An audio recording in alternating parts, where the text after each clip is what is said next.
Share ചെയ്യുന്ന പല മക്കളുടെയും പ്രശ്നമാണ് കോൺഫിഡൻസ് ഇല്ല എന്നുള്ളത് അല്ലേ. ആക്ച്വലി ഇത് കോൺഫിഡൻസ് ആണ്, ഞാൻ നിൽക്കുന്നതുകൊണ്ട് നിങ്ങൾക്ക് കാണാത്തായിരിക്കും. ഓക്കെ, അപ്പോൾ ഈ ഒരു സെൽഫ് കോൺഫിഡൻസ് ഉണ്ടാവാൻ, അല്ലെങ്കിൽ എനിക്ക് നീറ്റ് ക്രാക്ക് ചെയ്യാൻ പറ്റും എന്നുള്ള ഒരു കോൺഫിഡൻസ് നമുക്ക് വരാൻ നമ്മൾ എന്തൊക്കെയാണ് ചെയ്യേണ്ടത്? അതായത് നമ്മളിങ്ങനെ കുറേ ആൾക്കാരുടെ വീഡിയോസ് ഒക്കെ കാണുന്നുണ്ടാവും, ഇന്റർവ്യൂസ് ഒക്കെ കാണുന്നുണ്ടാകും. ഓ, ഇവരൊക്കെ ഇങ്ങനെ എയിംസിലൊക്കെ കയറി അല്ലെങ്കിൽ ഗവൺമെന്റ് കോളേജിലൊക്കെ കയറി, എനിക്ക് ഇതുപോലെയൊക്കെ ചെയ്യാൻ പറ്റുമോ അല്ലേ? ആ ഒരു ഡൗട്ട് നിങ്ങൾ എപ്പോഴെങ്കിലും നിങ്ങളോട് ചോദിച്ചിട്ടുണ്ടോ? ചോദിച്ചിട്ടുണ്ടെങ്കിൽ എൻ്റെ കുട്ടികളൊന്ന് കമൻറ്റ് ചെയ്യുക. ഇനി ആ ഒരു ഡൗട്ട് നമുക്ക് ഇനി ചോദിക്കാൻ നമുക്കൊരു ഇട വരാതിരിക്കട്ടെ, അല്ലെങ്കിൽ അങ്ങനെ ഒരു തോട്ട് നമ്മുടെ മനസ്സിലേക്ക് വരാതിരിക്കട്ടെ. അതിന് നമുക്ക് എന്ത് ചെയ്യണം? നമ്മുടെ കോൺഫിഡൻസ് ഇങ്ങനെ കുത്തനെ നമുക്ക് കൂട്ടണം അല്ലേ. അപ്പൊ അതിന് നമ്മൾ എന്തൊക്കെയാണ് ചെയ്യേണ്ടത്? അല്ലെങ്കിൽ ഇത്രയും കോൺഫിഡൻ്റ് ആയിട്ട് ചില ആൾക്കാർ നിങ്ങൾ പറയുന്നത് കേട്ടിട്ടുണ്ടാകും, ഞാൻ എന്തായാലും ഈ ഒരു വർഷം നീറ്റ് ക്രാക്ക് ചെയ്യും, ഞാൻ എൻ്റെ ഡ്രീം കോളേജിൽ സീറ്റ് കിട്ടും. അപ്പോൾ അതിനവർ ചെയ്തത് വളരെ സിമ്പിൾ ആയിട്ടുള്ള കാര്യങ്ങളാണ്, നമുക്കും ചെയ്യാവുന്നതേ ഉള്ളൂ. അപ്പോൾ കോൺഫിഡൻസ് വരണമെങ്കിൽ നമ്മൾ എന്ത് ചെയ്യണം?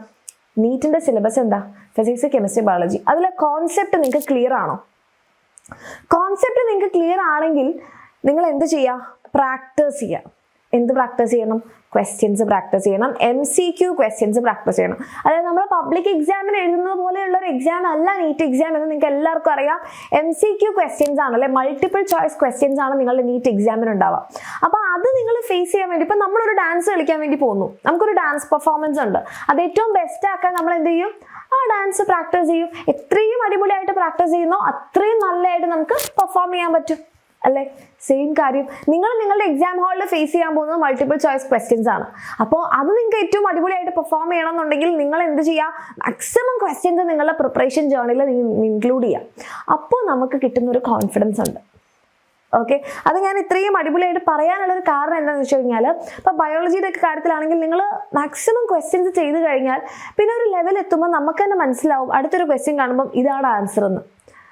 അങ്ങനെ ഒരു ലെവലിലേക്ക് നിങ്ങൾ എത്തുന്ന രീതിയിൽ നിങ്ങൾ പ്രാക്ടീസ് ചെയ്യുക. അതുപോലെ തന്നെ ഫിസിക്സിലും കെമിസ്ട്രിയിലൊക്കെ മാക്സിമം പറ്റുന്ന അത്രയും ക്വസ്റ്റ്യൻസ് നിങ്ങൾ പ്രാക്ടീസ് ചെയ്ത് കഴിഞ്ഞാൽ നിങ്ങൾക്കൊരു ക്വസ്റ്റ്യൻ കാണുമ്പം നിങ്ങൾക്ക് പേടിയില്ലാതെ ചെയ്യാൻ പറ്റും. അല്ലെങ്കിൽ നിങ്ങൾ നെക്സ്റ്റ് ചോദിക്കുമ്പോൾ അടുത്ത ക്വസ്റ്റ്യൻ എന്ന് നിങ്ങൾ ചോദിക്കുന്ന ഒരു ലെവലിലേക്ക് നിങ്ങൾ എന്ത് ചെയ്യുക? പ്രാക്ടീസ് ചെയ്യുക. പ്രാക്ടീസിലൂടെ മാത്രമേ നമുക്ക് ആ ഒരു കോൺഫിഡൻസിലേക്ക് എത്താൻ പറ്റുള്ളൂ. ദെൻ അടുത്തൊരു കാര്യം എന്ന് പറഞ്ഞിട്ടുണ്ടെങ്കിൽ റിവൈസ് ചെയ്യുക എന്നുള്ളതാണ്. അപ്പം ഇതിലിപ്പം നിങ്ങൾ എത്രത്തോളം ക്വസ്റ്റ്യൻസ് പ്രാക്ടീസ് ചെയ്യുന്നോ അതാണ് നിങ്ങളുടെ പ്രോപ്പർ റിവിഷൻ. ഓക്കെ, അത് ഇപ്പം നിങ്ങൾക്ക് അങ്ങനെ റിവൈസ് ചെയ്യുന്ന സമയത്ത് നിങ്ങൾക്ക് തന്നെ മനസ്സിലാവുന്നുണ്ടാകും ചിലപ്പോൾ നിങ്ങൾ ചില ക്വസ്റ്റ്യൻസ് തെറ്റുന്നുണ്ടാകും.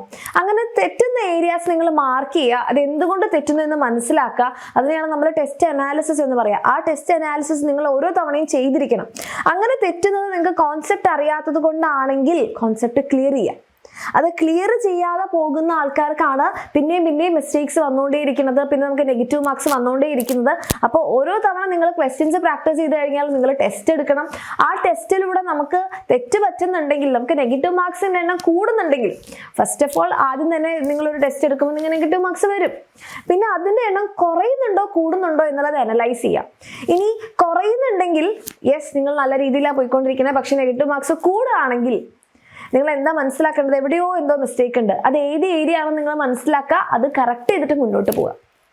ദെൻ അടുത്തത്, നിങ്ങൾ ഇത്രയെല്ലാം ചെയ്തിട്ട് നമ്മളുടെ ഉള്ളിൽ എനിക്ക് പറ്റില്ല എന്ന് നിങ്ങൾ ചിന്തിച്ചുകൊണ്ടേ ഇരിക്കുകയാണെങ്കിൽ പിന്നെ നിങ്ങൾ എന്ത് ചെയ്യുന്നതും റിസൾട്ടിലേക്ക് എത്താൻ നിങ്ങൾ തന്നെ നിങ്ങളെ പിടിച്ചു വലിച്ചുകൊണ്ടിരിക്കുക. നമ്മൾ കഷ്ടപ്പെട്ട് എന്ത് ചെയ്യാണ്? ഒരു സൈഡിൽ നമ്മൾ മുന്നോട്ട് ഓടിക്കൊണ്ടിരിക്കുമ്പോൾ നിങ്ങളുടെ തന്നെ ഒരു കൈ ബാക്കിൽ നിന്ന് നിങ്ങൾ ഇങ്ങനെ പിടിച്ചു വലിക്കുന്നത് പോലെയാണ് നിങ്ങൾ എനിക്ക് പറ്റില്ല എന്ന് പറഞ്ഞ നെഗറ്റീവ്സ് നിങ്ങൾ പറഞ്ഞുകൊണ്ടിരിക്കുന്നത്. അങ്ങനെ എൻ്റെ മകൾ പറയുന്നുണ്ടെങ്കിൽ ഇന്ന് മുതൽ അത് ചെയ്യാതിരിക്കാം.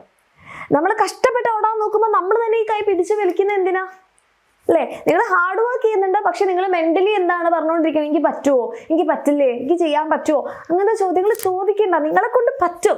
സോ ആ ഒരു കാണ്ട് എന്നുള്ള ടീ നിങ്ങൾ എടുത്ത് മാറ്റുക, ഐ ക്യാൻ എന്ന് പറഞ്ഞു തുടങ്ങുക. ഓക്കെ, ആൻഡ് നിങ്ങളിൽ തന്നെ നിങ്ങൾക്കൊരു വിശ്വാസം ഉണ്ടാവണം.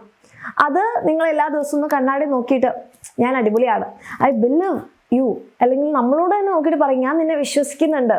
Okay, you can do it, അല്ലെങ്കിൽ ഐ ക്യാൻ ഡു ഇറ്റ് എന്ന് നമ്മൾ പറയാം. അങ്ങനെ നിങ്ങളൊരു വിശ്വാസം ഉണ്ടെങ്കിൽ എന്തൊരു കാര്യവും ഇമ്പോസിബിൾ ആണ് എന്ന് നമ്മൾ ചിന്തിക്കുന്ന എന്തൊരു കാര്യവും നമുക്ക് എന്ത് ചെയ്യാൻ പറ്റും?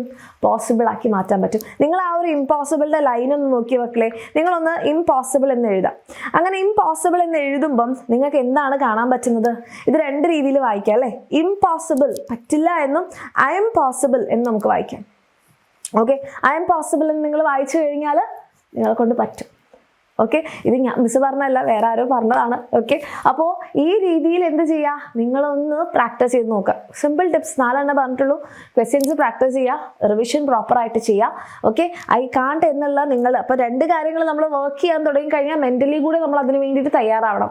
നിങ്ങൾ തന്നെ വിശ്വസിക്കുക, നിങ്ങൾക്ക് പറ്റുമെന്നുള്ളത് ആത്മാർത്ഥമായിട്ട് ചിന്തിക്കാൻ കഴിഞ്ഞ് കഴിഞ്ഞാൽ നിങ്ങളെ കൊണ്ട് ചെയ്യാവുന്നതേ ഉള്ളൂ. അപ്പോൾ ആദ്യം നമ്മൾ എന്ത് ചെയ്യണം, മുന്നോട്ട് പോയി തുടങ്ങണം. മുന്നോട്ട് പോയി തുടങ്ങണമെങ്കിൽ നമ്മൾ പ്രോപ്പറായിട്ട് പഠിക്കണം.